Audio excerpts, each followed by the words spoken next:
Hello everyone, welcome to law tube. आज हम समझेंगे section 454 of the companies act 2013 जो बात करता है एडजुडिकेशन ऑफ पेनल्टीज़ की। सबसे पहले ये समझते हैं एडजुडिकेशन कहते किसे हैं। एडजुडिकेशन इस तरह से समझो कि एक प्रोसेस है जिसमें एविडेंस को रिव्यू किया जाता है, सारे आर्ग्यूमेंट्स को रिव्यू किया जाता है और फिर एक फॉर्मल डिसीज़न या कहो कि फॉर्मल जजमेंट पास कर दी जाती है। ये जो एक प्रॉपर प्रोसेस चलती है जिसमें एविडेंस को रिव्यू किया जाता है, आर्ग्यूमेंट्स को रिव्यू किया जाता है और भी बहुत कुछ किया जाता है और फिर जाकर डिसीज़न पास होता है, इसी प्रोसेस को बोलते हैं एडजुडिकेशन। अब हम पढ़ रहे हैं इस सेक्शन में एडजुडिकेशन ऑफ पेनल्टीज़। इसमें हम पढ़ेंगे कि किस तरह से पेनल्टी डिसाइड की जाएगी, कौन करेगा, कैसे करेगा। तो प्रॉपर प्रोसेस इसमें हम पढ़ने वाले हैं।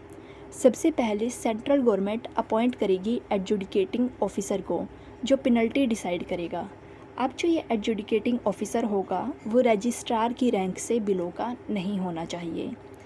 एडजुडिकेटिंग ऑफिसर को अपॉइंट करने के बाद सेंट्रल गवर्नमेंट स्पेसिफाई करेगी उस एडजुडिकेटिंग ऑफिसर की जरिस्डिक्शन मतलब क्या स्कोप रहेगा लीगल मैटर्स को डिसाइड करने का, किस तरह के लीगल मैटर्स वो ऑफिसर डिसाइड कर सकता है, किस जियोग्राफिकल एरिया के मैटर्स डिसाइड कर सकता है। तो इसे ही कहते हैं जरिस्डिक्शन डिसाइड करना। उसके बाद ये सेक्शन कहता है कि adjudicating officer opportunity of being heard देगा कंपनी को और ऑफिसर्स इन डिफ़ॉल्ट्स को। इसके बाद एडजुडिकेटिंग ऑफिसर इम्पोज कर देगा पेनल्टी कंपनी और ऑफिसर्स इन डिफ़ॉल्ट्स पर और कंपनी एंड ऑफिसर्स को डायरेक्शन देगा कि वो अपने डिफ़ॉल्ट को रेक्टिफाई कर लें पेनल्टी की पेमेंट कर। बट यदि कोई डिफ़ॉल्ट हुआ है एनुअल रिटर्न या फाइनेंशियल रिटर्न की फाइलिंग को लेकर, बट कंपनी उस डिफ़ॉल्ट को रेक्टिफाई कर लेती है एडजुडिकेटिंग ऑफिसर के नोटिस से पहले या नोटिस के बाद के 30 दिन के अंदर, तो उस केस में कोई पेनल्टी नहीं लगेगी। उसके बाद यदि एग्रीव्ड एग्रीव्ड है by the order of adjudicating officer तो अपील फाइल की जा सकती है ऑर्डर की कॉपी मिलने के 60 दिन के अंदर रीजनल डायरेक्टर के पास। रीजनल डायरेक्टर भी अपॉर्चुनिटी ऑफ बिंग हर्ड देगा एग्रीव्ड पार्टीज़ को और उसके बाद ऑर्डर पास कर दिया जाएगा।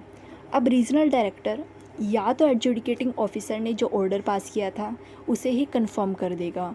वो कह सकता है कि एडजुडिकेटिंग ऑफिसर ने जो ऑर्डर पास किया है वो बिल्कुल ठीक है, या वो अपने ऑर्डर में एडजुडिकेटिंग ऑफिसर के ऑर्डर को कंफर्म नहीं बल्कि मॉडिफाई कर देगा, या फिर रीजनल डायरेक्टर साइड में कर देगा एडजुडिकेटिंग ऑफिसर के ऑर्डर को और अपना ही कुछ अलग से ऑर्डर पास कर देगा। ऑर्डर के 90 डेज़ के अंदर यदि कंपनी और ऑफिसर्स इन डिफ़ॉल्ट्स ऑर्डर को कंप्लाई करने में फ़ेल हो जाते हैं तो पेनल्टी लगेगी। कंपनी पर 25,000 से 5 लाख तक की पेनल्टी लग सकती है।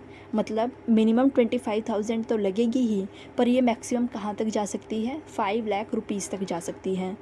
ऑफिसर्स इन डिफ़ॉल्ट्स पर या तो फ़ाइन लग सकता है 25,000 से लेकर 1 लाख रुपीज़ तक का, या इम्प्रिजोनमेंट हो सकती है मैक्सिमम 6 मंथ्स की, या फिर बोथ, मतलब फ़ाइन भी साथ में इम्प्रिजोनमेंट भी।